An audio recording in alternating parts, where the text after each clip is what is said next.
ರೂಮಿಗೆ ಬಂದು ತಂಗಿಯ ಕೆನ್ನೆ ತಟ್ಟಿ, ನೀನು ಬರ್ತೀಯಾ, ನವೀನಿಂದ ಫೋನ್ ಬಂದಿತ್ತು ಎಂದ ಕೂಡಲೇ ಅವಳ ಕಣ್ಣಲ್ಲಿ ನೀರು ತುಂಬಿಕೊಂಡಿತ್ತು. ಒಂದ್ಸಲ ಆಹ್ವಾನ ಕೊಟ್ಟರೆ ಹಾರಿ ಹೋಗ್ಬಲ್ಲೆ, ನಮ್ಮಿಬ್ಬರ ನಡುವೆ ನೀರದ ಇದ್ದಾಳೆ, ಅವಳನ್ನ ನೀನು ಅತ್ತೆಗೆ ಸರಿಸಬೇಕು, ಕಣ್ಣೀರಿಟ್ಟಳು. ಆಯಿತು. ಹೊರಗೆ ಬಂದ ಕೂಡಲೇ, ಯುಗಂಧರ್, ಸರಿಯಾಗಿ ಹೇಳು, ಮುಂದೆ ಪಶ್ಚಾತ್ತಾಪ ಪಡಬೇಕಾಗುತ್ತೆ. ಅಂತೂ ನಿನ್ನ ತಂಗಿ ವಿವಾಹಕ್ಕೆ ಇದೊಂದು ಸಹಾಯ ಕೇಳ್ತಾ ಇದ್ದೀನಿ ತಂದೆಯಾಗಿ. ಅವರ ಗಂಟಲು ಒದ್ದೆಯಾದ ಕೂಡಲೇ ಮೂರ್ತಿ ಎಕ್ಸೈಟ್ ಆದ. 2 ಕೈಗಳನ್ನು ಹಿಡಿದುಕೊಂಡು, ನೀವೇನೂ ಯೋಚನೆ ಮಾಡಬೇಡಿ, ಇಷ್ಟು ಮಾಡದಿದ್ದರೆ ನಾನು ಎಂಥ ಅಣ್ಣ, ತುಂಬು ಭರವಸೆ ನೀಡಿ ಹೊರಟ. ಇದು ತೀರಾ ಸಾಧಾರಣ ವಿಷಯವೇ. ಅದನ್ನು ರಾಡಿ ಮಾಡುತ್ತಿರುವುದು ನವೀನ್. ಅವನ ಸಪೋರ್ಟಿಗೆ ನಿಂತವರು ವಾಸುದೇವಯ್ಯ. ಹಿರಿಯರಾದ ಅವರಿಗೂ ಬುದ್ಧಿ ಇಲ್ಲ. ಹಲ್ಲು ಕಡಿದ. ತಂದೆಯ ಪ್ರೀಮಿಯರ್ ಪದ್ಮಿನಿ ಏರಿದ. ಅವನೆಂದೂ ಇದನ್ನು ಉಪಯೋಗಿಸುತ್ತಿರಲಿಲ್ಲ. ಓದುತ್ತಿದ್ದಾಗ ಕೂಡ ಸ್ಕೂಟರ್ ಇತ್ತು. ಅದೇ ಅವನ ವಾಹನ. ಅದನ್ನು ಕೆಲಸ ಸಿಕ್ಕ ಮೇಲೆ ಅಲ್ಲಿಗೊಯ್ದಿದ್ದ. ಕಾರು ನಿಂತ ಕೂಡಲೇ ನವೀನ್ ತಾನೇ ಬಂದು ಬರಮಾಡಿಕೊಂಡ. ಆದರೆ ಮೂರ್ತಿ ಎಂದಿನಂತಿರಲಿಲ್ಲ. ಬಾಗಿಲಲ್ಲಿ ನಿಂತೆ ಗಮನಿಸಿದಳು. ನಿಮ್ಮ ಶ್ರೀಮತಿಯವರು ರಾತ್ರಿ ಪೂರ್ವ ಉಪವಾಸ ಮಾರಾಯ, ಇಷ್ಟೊಂದು ಹಚ್ಕೊಂಡು ಬಿಟ್ಟರೆ ಗತಿಯೇನು, ತಮಾಷೆಯಾಡಿದ. ಆಮೇಲೆ ಸ್ವಲ್ಪ ಹಗುರವಾಗಿಯೂ ಮಾತಾಡಿದ. ನಗು ನಗುತ್ತಾ ವಾಸುದೇವಯ್ಯ ಹಾಕಿಕೊಟ್ಟ ಬೆಣ್ಣೆ ಮಸಾಲ ದೋಸೆ ನಗುತ್ತಾ ತಿಂದ ಕ್ಷಣಗಳು ಅಮೂಲ್ಯವೇ. ಕಾಫಿ ಕುಡಿಯೋ ವೇಳೆಗೆ ನೀರದ ಅವಳತ್ತಿಗೆ ಮಾಡಿದ ಗುಲ್ಪಾವಟೆಯನ್ನು ಮುಚ್ಚಿಕೊಂಡು ತಂದಳು. ಆಗಲೇ ತಿಂಡಿ ಆಗಿ ಹೋಯ್ತಾ, ಒಂದಿಷ್ಟು ಸ್ವೀಟ್ನ ರುಚಿ ನೋಡಿ ತಟ್ಟೆಗಳಲ್ಲಿ ಹಾಕಿಕೊಂಡು ತಂದಳು. ಬೇಡ, ನಿರಾಕರಿಸಿದ ಮೂರ್ತಿ. ಅವನ ಮುಖದ ಬಣ್ಣ ಪೂರ್ತಿಯಾಗಿ ಬದಲಾದದ್ದು ಅಣ್ಣ ತಂಗಿ ಅರಿವಿಗೆ ಬಂತು. ನವೀನ್ ನೊಂದ. ಹೇಗೆ ಸಂತೈಸುವುದು? ಸ್ವಲ್ಪ ಬಾ. ರೂಮಿಗೆ ಎದ್ದು ಹೋದ ಮೂರ್ತಿ. ಚಾರುಲತಾ ಹಿಂಬಾಲಿಸಿದಳು. ಯಾಕೋ ಏನೋ ಅಣ್ಣನ ಮೇಲೆ ಕನಿಷ್ಠ ಒತ್ತಾಯವಿರಲು ಅವಳಿಗೆ ಇಷ್ಟವಾಗಲಿಲ್ಲ. ಮುಂದೇನು?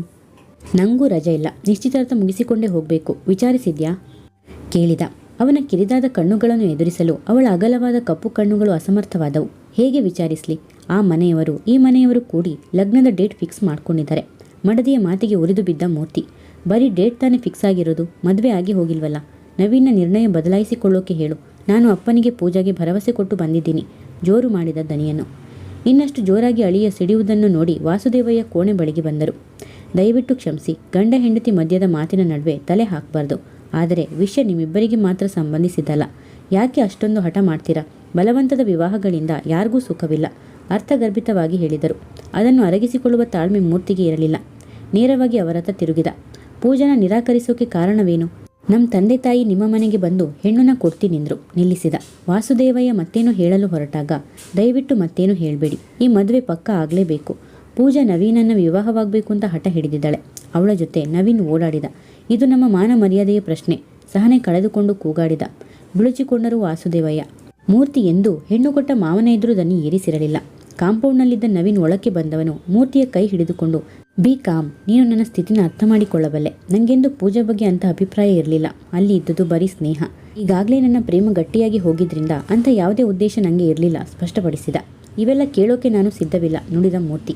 ಇಂಥ ಒಂದು ಸಮಸ್ಯೆ ಉದ್ಭವವಾಗುತ್ತೆ ಅಂತ ತಿಳಿದಿದ್ದರೆ ನಾನು ಪೂಜಾ ಮುಖ ನೋಡೋದು ಇರಲಿ, ನಿಮ್ಮ ಮನೆ ಕಡೆ ತಿರುಗಿ ಕೂಡ ನೋಡ್ತಾ ಇರಲಿಲ್ಲ.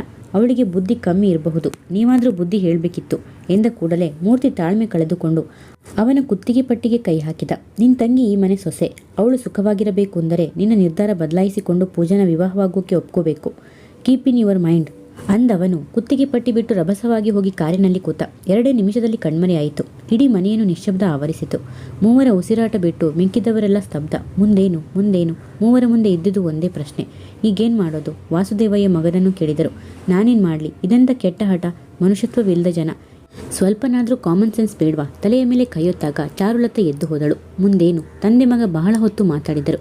ಒಮ್ಮೆ ಜೊತೆಯಾಗಿ ಯುಗಂಧರ್ನ ಕಂಡು ಮತ್ತೊಮ್ಮೆ ಪರಿಸ್ಥಿತಿ ವಿವರಿಸಿ ಕ್ಷಮೆ ಕೇಳುವುದನ್ನು ನಿರ್ಧರಿಸಿದರು. ಅಪ್ಪ ಮಗ ಜೊತೆಯಾಗಿ ಹೊರಟು, ಚಾರು ಹೋಗೋಣ ಬಾ, ಅನಗತ್ಯವಾಗಿ ನಿಂಗೆ ಶಿಕ್ಷೆ ಬೇಡ ಎಂದರು ವಾಸುದೇವಯ್ಯ. ಈಗ ಬೇಡಪ್ಪ, ಅನಗತ್ಯವಾಗಿ ಮಾತು ಬೆಳೆಯುತ್ತೆ. ಅವರುಗಳು ಖಂಡಿತ ರಾಜಿಯಾಗೋಕೆ ಸಿದ್ಧವಿಲ್ಲ. ಬರೀ ಮಾತಿನ ಬೆಳವಣಿಗೆಯಿಂದ ಮತ್ತಷ್ಟು ಕಹಿಯಾಗುತ್ತೆ ಎಂದು ತಡೆದಳು. ನನ್ನ ಕುತ್ತಿಗೆ ಪಟ್ಟಿ ಹಿಡಿದು ಎಳ್ಕೊಂಡೋಗಿ ತಾಳಿ ಕಟ್ಟಿಸ್ತಾರಾ? ಮತ್ತೊಮ್ಮೆ ಹುಟ್ಟಿ ಬರಬೇಕು ಎಂದು ವಿವೇಕ ಕಳೆದುಕೊಂಡು ಕೂಗಾಡಿದ ನವೀನ್. ಕುತ್ತಿಗೆ ಪಟ್ಟಿ ಹಿಡಿದ ಮೂರ್ತಿನ ಕ್ಷಮಿಸುವುದು ಕಷ್ಟವೆನಿಸಿತು. ಶೋರ್, ಆ ಬಗ್ಗೆ ಯಾಕೆ ತಲೆ ಕೆಡಿಸ್ಕೋತೀಯಾ? ಉಸಿರಿದಳು ಚಾರುಲತಾ. ಹೌದೌದು, ನಿನ್ನ ಕುತ್ತಿಗೆ ಹಿಡಿದ್ರೆ ಇವನು ಹೋಗಿ ತಾಳಿ ಕಟ್ಟಬೇಕಾಗುತ್ತೆ. ವಾಸುದೇವಯ್ಯನವರು ಸಂಕಟದಿಂದ ನುಡಿದರು. ಹೀಗೆ ದಿಗಿಲಾಗಿತ್ತು. ಈ ವಿಷಯದಿಂದ ಮಗಳ ಸುಖಿ ದಾಂಪತ್ಯ ಛಿದ್ರವಾಗುವುದು ಅವರಿಗೆ ಸಮ್ಮತವಿಲ್ಲ. ಅಷ್ಟೊಂದು ಸುಲಭವಲ್ಲ. ಮೂರ್ತಿಗೆ ಚಾರು ಅಂದರೆ ಪ್ರಾಣ. ಇದು ಬರೀ ತಾತ್ಕಾಲಿಕ ಕೋಪ ಅಷ್ಟೇ. ಉಸುರಿ ಎದ್ದು ಹೋದ. ಮಗಳ ಮುಂದೆ ವಾಸುದೇವಯ್ಯನಿಗೆ ತಲೆ ಎತ್ತುವುದಾಗಲಿಲ್ಲ. ಅರ್ಥ ಮಾಡಿಕೊಂಡವಳಂತೆ ತಂದೆಯ ಬಳಿ ಒಂದು ಕೂತು, ಇವೆಲ್ಲ ಆವೇಶದ್ದು ಬಿಡಪ್ಪ, ಅವರೇ ಅರ್ಥ ಮಾಡ್ಕೋತಾರೆ. ಹೇಗೋ ಆಗೋಲ್ಲ ಅಂತ ತಿಳಿದ ಮೇಲೆ ಬೇರೆ ಗಂಡು ನೋಡ್ತಾರೆ. ಸಾಕಷ್ಟು ಸಂಬಂಧಗಳು ಅವರ ಲಿಸ್ಟ್ನಲ್ಲಿದೆ. ಚೆಲುವೆ ಲಕ್ಷಾಂತರ ಬಾಳುವ ಮನೆಯನ್ನು ಅಳಿಯನಿಗೆ ಉಡುಗೊರೆಯಾಗಿ ನೀಡಲು ಸಿದ್ಧವಾಗಿದ್ದಾರೆ. ನೀನು ಸುಮ್ಮನೆ ತಲೆ ಕೆಡಿಸ್ಕೋಬೇಡ. ತಂದೆಯನ್ನು ತಾನೇ ಸಂತೈಸಿದಳು. ಈ ವಯಸ್ಸಿನಲ್ಲಿ ಅವರ ನೆಮ್ಮದಿ ಹಾಳಾಗುವುದು ಅವಳಿಗೆ ಸುತರಾಮ್ ಇಷ್ಟವಿಲ್ಲ. ಅಲ್ಲಿನ ಫೋನ್ ನಂಬರ್ಗಳನ್ನು ಒತ್ತಿದಳು. ಫೋನ್ ಎತ್ತಿದ ಮೂರ್ತಿಯೇ, ಸಾರಿ ಚಾರು, ನವೀನ್ ಪೂಜಾನ ಒಪ್ಪಿಕೊಳ್ಳಲೇಬೇಕು, ಬೇರೆ ದಾರಿನೇ ಇಲ್ಲ. ಇಲ್ಲದಿದ್ದರೆ ಅವಳು ಆತ್ಮಹತ್ಯೆ ಮಾಡ್ಕೋತಾಳೆ. ಆಮೇಲೆ ನಾವು ಸುಖವಾಗಿರೋಕೆ ಸಾಧ್ಯನಾ? ನೀನು ರಿಸ್ಕ್ ತಗೋಬೇಕು ಎಂದ. ಅವಳ ಕಣ್ಣಾಲಿಗಳಲ್ಲಿ ನೀರು ತುಂಬಿತ್ತು. ಬಿಕ್ಕಿ ಬಿಕ್ಕಿ ಅಳಲೆ. ಮೂರ್ತಿಯ ಎದೆಯಾಸರೆಯಲ್ಲಿ ಕಣ್ಣೀರು ಸುರಿಸಬೇಕೆನಿಸಿತು. ಮಾತಾಡು ಚಾರು ಎಂದ ಮೇಲೆ ಹಾಂ ಎಂದಿದ್ದು. ಪ್ಲೀಸ್, ನನಗೆ ನಿಮ್ಮನ್ನು ಬಿಟ್ಟಿರೋಕೆ ಆಗಲ್ಲ. ನಮ್ಮಗಳ ಅವಿವೇಕದಿಂದ ಇಬ್ಬರು ಹೆಣ್ಣುಗಳ ಜೀವನ ಹಾಳಾಗುತ್ತೆ. ನೀರದ ಕೂಡ ನವೀನ್ ಇಲ್ಲದೆ ಬದುಕಲಾರಳು. ಅವರಿಬ್ಬರ ಪ್ರೇಮ ಪ್ರೀತಿ ಸಂಬಂಧದಲ್ಲಿ ಮಾತ್ರವಲ್ಲ, ಸುತ್ತಮುತ್ತಲೆಲ್ಲ ಡಂಗೂರವಾಗಿದೆ. ಸಮಾಜಕ್ಕೆ ತುಂಬ ಹೆದರೋ ಜನ. ಇಡೀ ಕುಟುಂಬದ ಹಾಳಾಗುವಿಕೆಗೆ ನಾವು ಕಾರಣರಾಗ್ಬಿಟ್ಟು ಹೇಳಿದಳು. ನನಗೆ ಈ ಪುರಾಣ ಬೇಡ. ನಿನ್ನ ಭವಿಷ್ಯ ದೃಷ್ಟಿಯಲ್ಲಿ ಇಟ್ಕೊಂಡು ಪ್ರಯತ್ನ ಮಾಡು. ಹೆದರಿಸು, ಬೆದರಿಸು, ನಾಳೆ ಡೈವೋರ್ಸ್ ಆಗುತ್ತೆ ಅಂತ ಹೇಳು. ತಾನಾಗಿ ಮೆತ್ತಗಾಗ್ತಾನೆ. ಉಪಾಯ ಹೇಳಿಕೊಟ್ಟ. ಚಾರುಲತಾ ನಡಗಿ ಹೋದಳು. ಡೈವೋರ್ಸ್? ಮದುವೆಯಾಗಿ ವರ್ಷ ತುಂಬದ ಮುನ್ನವೇ ಈ ಪದ ಪ್ರಯೋಗ. ಫೋನ್ ಇಡ್ಲಾ ಕೇಳಿದಳು. ಎಷ್ಟೊಂದು ಅಹಂಕಾರ. ಎಚ್ಚರಿಕೆ ಅಲ್ಲ, ಸತ್ಯವಾಗಿ ಬಿಡುತ್ತೆ. ಜೀವನ ಪೂರ್ತಿ ನೋಯ್ತೀಯ. ಇದೆಲ್ಲ ನಿನ್ನ ಮನಸ್ಸಿನಲ್ಲಿ ಇರಲಿ. ನಾಳೆ ಬೆಳಿಗ್ಗೆ ಪಾಸಿಟಿವ್ ಆನ್ಸರ್ ನಿರೀಕ್ಷಿಸ್ತೀನಿ. All the best. ಫೋನ್ ಇಟ್ಟೇ ಬಿಟ್ಟಳು. ಅವಳು ಹಿಡಿದೇ ಇದ್ದಳು. ಬೆವರು ಇಡೀ ಮೈತುಂಬ ಹರಡಿಕೊಂಡಿತ್ತು. ಸಮುದ್ರದ ಆಳದಿಂದ ಆರಿಸಿ ತೆಗೆದಂಥ ಮುತ್ತುಗಳು ಅವಳ ಹಣೆ ತುಟಿಯ ಕೆಳಗೆ ಆವರಿಸಿ ಬಿಟ್ಟಿತ್ತು. ಅಷ್ಟರಲ್ಲಿ ಬಂದ ನೀರದ ಬಲವಂತದಿಂದ ಅವರ ಮನೆಗೆ ಕರೆದೊಯ್ದಳು. ಯಾವುದೇ ವಿಷಯ ಗೊತ್ತಿಲ್ಲದ ಜನ ಮಗಳ ಮದುವೆಗಾಗಿ ಮಾಡಿಸಿದ ಚೂರುಪಾರು ಒಡವೆಗಳನ್ನು ತೋರಿಸಿದರು. ನಮ್ಮ ನೀರದ ಪುಣ್ಯ ಮಾಡಿದ್ಲು. ನವೀನಂತ ಗಂಡು ಯಾರಿಗೆ ಸಿಕ್ಕಬೇಕು? ದೇವರಂತ ಜನ ನಿಮ್ಮ ತಂದೆ. ಬಾಯಿ ತುಂಬ ಹೊಗಳಿದಾಗ ತುಟಿ ಎರಡು ಮಾಡಲಿಲ್ಲ. ನಿಶ್ಚಿತಾರ್ಥದ ದಿನ ಕೂಡ ನಿಶ್ಚಯಿಸಿಕೊಂಡಿದ್ದ ಜನ ಮಗಳು ಅಳಿಯ ಬರಲಿ ಅಂದಿದ್ರು. ಹೇಗೂ ಬಂದಿದ್ದೀರಾ. ದೊಡ್ಡ ಮನಸ್ಸು ಮಾಡಿ ನೀವುಗಳೇ ಹೇಳಬೇಕು. ನನಗೂ ಹುಷಾರಿಲ್ಲ. ಇವಳದೊಂದು ವಿವಾಹ ಮುಗ್ದು ಹೋಗಲಿ. ಅವಳ ತಾಯಿ ಕಣ್ಣೊರೆಸಿಕೊಂಡರು. ಆಯಿತು, ಹೇಳ್ತೀನಿ ಅಷ್ಟೇ ಅಂದಿದ್ದು. ಅವರುಗಳು ಬಲವಂತ ಮಾಡಿ ಕೊಟ್ಟ ತಿಂಡಿಯನ್ನು ತುಟಿಯವರೆಗೂ ಒಯ್ಯುವುದಾಗಲಿಲ್ಲ ಅವಳಿಂದ. ಹೇಳಿದ್ದಕ್ಕೆಲ್ಲ ಹೂಗುಟ್ಟಿದ್ದಳಷ್ಟೇ. ಬಹಳ ದೂರ ಹೋದ ಈ ಸಂಬಂಧವನ್ನು ಮುರಿದು ಹಾಕುವುದು ಸಾಧ್ಯವೇ? ಮನೆಗೆ ಬಂದವಳೆ ಮಲಗಿಬಿಟ್ಟಳು. ಮನಸ್ಸು ತಡೆಯದೆ ಮರುದಿನ ತಂದೆ ಮಗ ಯುಗಂಧರ್ ಮನೆಗೆ ಹೋದರು. ಸಾಕಷ್ಟು ಸಲ ಫೋನ್ ಮಾಡಿದರೂ ಡಿಸ್ಕನೆಕ್ಟ್ ಆಗಿತ್ತು. ಮಾತಾಡದೆ. ಮೊದಲು ನೋಡಿದ ಮೃಣಾಲಿನಿ ಆತ್ಮೀಯವಾಗಿ ಬರಮಾಡಿಕೊಂಡರು. ಬನ್ನಿ, ಎಲ್ಲ ಹೇಗಿದ್ದೀರಿ? ಅವರ ಕೇಳುವಿಕೆ ನಾಟಕೀಯವಾಗಿತ್ತು. ಕತ್ತಿ ಹಿಡಿದಂತಾಯಿತು ವಾಸುದೇವಯ್ಯನಿಗೆ. ಮಗನದ ನಿಸ್ಸಹಾಯಕತೆಯ ನೋಟ ಹರಿಸಿದರು. ಅವನು ತುಟಿ ಕಚ್ಚಿ ತಾರಸಿಯನ್ನು ದಿಟ್ಟಿಸುತ್ತಿದ್ದ. ಇಂಥದ್ದೊಂದು ಸಮಸ್ಯೆ ಎದುರಾಗಬಹುದೆಂಬ ಕಲ್ಪನೆ ಕೂಡ ಅವನಿಗೆ ಇರಲಿಲ್ಲ. ಯಾರೂ ಕಾಣ್ತಾ ಇಲ್ಲ ಎಂದರೀಗ ಮೆಲ್ಲಗೆ ವಾಸುದೇವಯ್ಯ. ಅವರು ಹೊರಗಡೆ ಹೋಗಿದ್ದಾರೆ. ಪೂಜಾ ಹುಷಾರಿಲ್ಲದೆ ಮಲಗಿದ್ದಾಳೆ. ಮೂರ್ತಿ ಊರಿಗೆ ಹೋದ ಎಂದು ಮೃಣಾಲಿನಿ ಕಿಚನ್ಗೆ ಹೋದರು. ಅಪ್ಪ ಮಗ ಎಗರಿ ಬಿದ್ದರು. ಮೂರ್ತಿ ಊರಿಗೆ ಹೋದ ವಿಷಯ ಚಾರುಲತಾಗೆ ತಿಳಿಯದು. ಹಡದಿ ಎಂದರೆ ಪ್ರಾಣ ಬಿಡುವ. ಒಂದು ದಿನ ಬಿಟ್ಟು ಹೋಗಿ ಎಂದರೆ ಆಗೋಲ್ಲ ಎನ್ನುತ್ತಿದ್ದವನು ಹೇಳದೆ ಹೊರಟು ಹೋಗಿದ್ದು ಭಯವೆನಿಸಿತು ಅವರುಗಳಿಗೆ. ಇದು ಸುಲಭವಾಗಿ ಪರಿಹಾರವಾಗೋಲ್ಲ ಎಂದರು ವಿಷಾದದಿಂದ ವಾಸುದೇವಯ್ಯ. ಹೋಗ್ಲಿ, ನೀನು ತಂಗಿ ಬಗ್ಗೆ ಯೋಚಿಸು. ಸುಮ್ಮನೆ ಇವರುಗಳ ಅವಿವೇಕದಿಂದ ಅವಳ ಸಂಸಾರ ಹಾಳಾಗಿ ಹೋಗುತ್ತೆ ಎಂದರು. ಮಗನಿಗೆ ಮಾತ್ರ ಕೇಳಿಸುವಂತೆ. ಹೇಗೆ ಸಾಧ್ಯ ಅಪ್ಪ? ಸುಮ್ಮನೆ ಹೆದರಿಸ್ತಾ ಇದ್ದಾರೆ. ನಾವು ಬಗ್ಗುತ್ತೀವಿ ಅಂತ. ನಾವೇನಾದರೂ ಬೇರೆ ತೀರ್ಮಾನ ತಗೊಂಡರೆ ಆ ಇಡೀ ಮನೆಯವರು ಆತ್ಮಹತ್ಯೆ ಮಾಡ್ಕೋತಾರೆ. ಅಷ್ಟೇ ಮೆಲ್ಲುವಾಗಿ ಉದ್ವೇಗದಿಂದ ಹೇಳಿದ. ಅವನು ಮಾತ್ರ ನೀರದಾನ ನಿರಾಕರಿಸಿ ಪೂಜಾನ ವಿವಾಹವಾಗಲಾರ. ಆ ವೇಳೆಗೆ ಕಾಫಿ ಹಿಡಿದು ಬಂದ ಮೃಣಾಲಿನಿ, ತಗೊಳ್ಳಿ. ಮೂರ್ತಿ ತೀರಾ ಬೆಳಗಿನ ಬಸ್ಸಿಗೆ ಹೋದ. ನಂಗೂ ಮೊದಲಿನ ಹಾಗೆ ಕೆಲಸ ಮಾಡೋಕ್ಕಾಗಲ್ಲ. ಎದುರಿನಲ್ಲಿ ಕೂತರು. ಅವರಲ್ಲೂ ಮೊದಲಿನ ಸ್ನೇಹ ಭಾವವಿರಲಿಲ್ಲ. ಬಹುಶಃ ತಂದೆ ಮಗ ದುಶ್ಮನ್ಗಳಾಗಿ ಕಾಣುತ್ತಿರಬಹುದು. ಕಹಿಯನ್ನು ಗುಟುಕರಿಸಿದಂತೆ ಲೋಟವನ್ನು ಖಾಲಿ ಮಾಡಿದರು. ಬಹಳ ಕಷ್ಟದಿಂದ ಗಂಟಲಲ್ಲಿ ಇಳಿದಿದ್ದು. ಏನಾಗಿದೆ ಪೂಜಾಗೆ? ಮೇಲಿದ್ದ ಡಾಕ್ಟರ್ ನವೀನ್. ಆಕೆ ಮಾತೇ ಆಡಲಿಲ್ಲ. ಎಲ್ಲರಿಗಿಂತ ಅವಳನ್ನು ಮುಖ್ಯವಾಗಿ ಮನವೊಲಿಸುವುದು ಸರಿಯಾಗಿ ಕಂಡಿತು ಅವನಿಗೆ. ನಿಶ್ಶಬ್ದವಾಗಿ ರೂಮಿನೊಳಕ್ಕೆ ಹೋದ. ಮುಖದ ಮೇಲೆ ಅನಾರೋಗ್ಯದ ಚಿಹ್ನೆಗಳೇನೂ ಇರಲಿಲ್ಲ. ಅಸ್ತವ್ಯಸ್ತವಾದ ಕೂದಲು, ಮೇಕಪ್ ಇಲ್ಲದ ಮುಖ ಸ್ವಲ್ಪ ಮಂಕಾಗಿ ಕಾಣುತ್ತಿತ್ತು. ಪೂಜಾ ಎಂದ ಮೃದುವಾಗಿ. ಕಣ್ಣು ಬಿಟ್ಟು ಅವನನ್ನು ನೋಡಿದವಳೆ ಅಳಲು ಶುರು ಮಾಡಿದಾಗ ಘಟಸ್ಫೋಟವೆನಿಸಿತು. ತಾಳ್ಮೆಯಿಂದ ಅಲ್ಲೇ ಕೂತ. ಹುಚ್ಚು ಹುಡುಗಿ, ನನ್ನಂಥ ಸಾಮಾನ್ಯನ ವಿವಾಹವಾಗ ಬಯಸೋದು ತಪ್ಪು.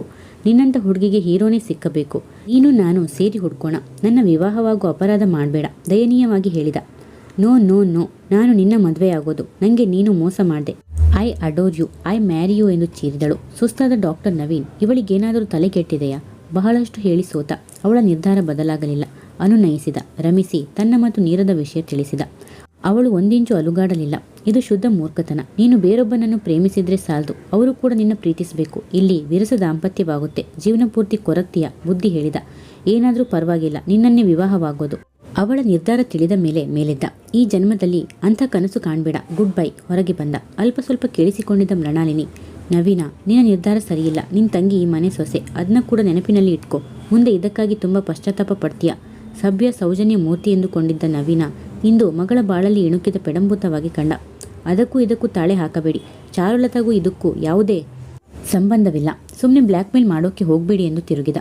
ವಿಕೋಪಕ್ಕೆ ಹೋಗುವುದು ಬೇಡವೆಂದು ಮಗನನ್ನು ಬಲವಂತದಿಂದ ಹೊರಗೆ ಕಳುಹಿಸಿ ಬಂದ ವಾಸುದೇವಯ್ಯ ತಮ್ಮ ಪರಿಸ್ಥಿತಿಯನ್ನು ತೋಡಿಕೊಂಡರು.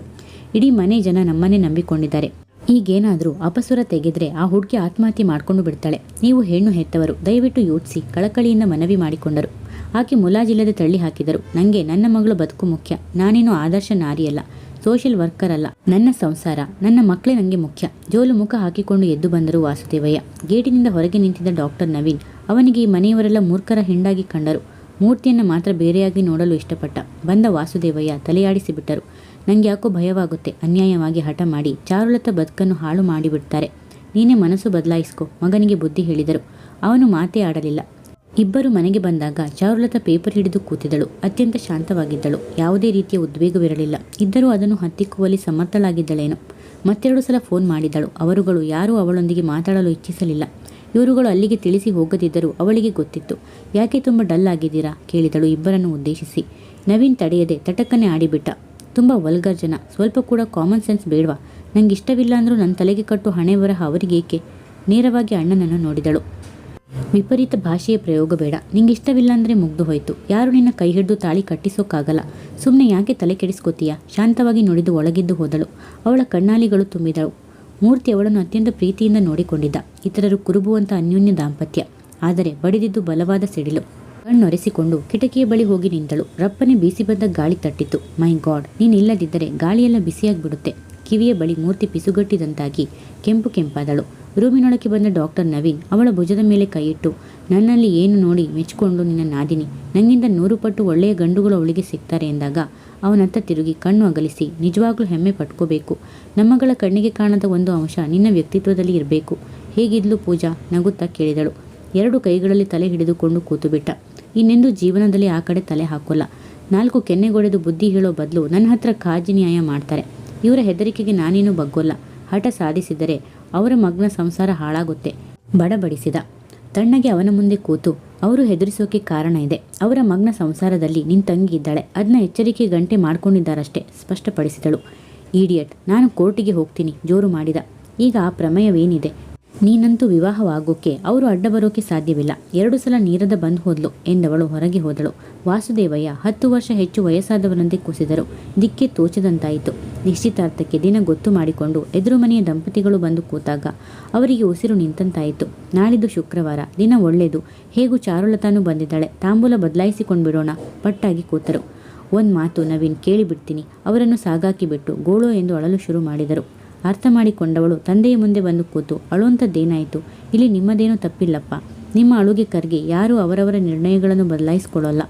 ನಾನು ಅಣ್ಣನ ಜೊತೆ ಹಿಂದೆ ಏನೋ ಈಗಲೇ ಊರಿಗೆ ಹೋಗ್ತೀನಿ. ಅಕಸ್ಮಾತ್ ಬೇರೆ ಕೆಲಸವಿದ್ದರೆ ನಾನೇ ಹೋಗ್ತೀನಿ. ತನ್ನ ಬಟ್ಟೆಗಳನ್ನು ಬ್ಯಾಗ್ಗೆ ಹಾಕಿಕೊಂಡು ಹೊರಟು ನಿಂತಳು. ಪ್ರಿಯ ವೀಕ್ಷಕರೇ, ಈ ಕಥೆ ನಿಮಗೆ ಇಷ್ಟವಾದರೆ ಒಂದು ಲೈಕ್ ಮಾಡಿ, ಕಮೆಂಟ್ಸ್ ಮಾಡಿ, ಶೇರ್ ಮಾಡಿ, ಸಬ್ಸ್ಕ್ರೈಬ್ ಮಾಡಿ ಮತ್ತು ಬೆಲ್ ಐಕಾನ್ ಕ್ಲಿಕ್ ಮಾಡಿ. ಇದರಿಂದ ನನ್ನ ಎಲ್ಲ ವಿಡಿಯೋಗಳ ನೋಟಿಫಿಕೇಶನ್ ನಿಮಗೆ ಬೇಗನೆ ತಲುಪುತ್ತದೆ. ಕಥೆ ಕೇಳಿದ್ದಕ್ಕೆ ಧನ್ಯವಾದಗಳು.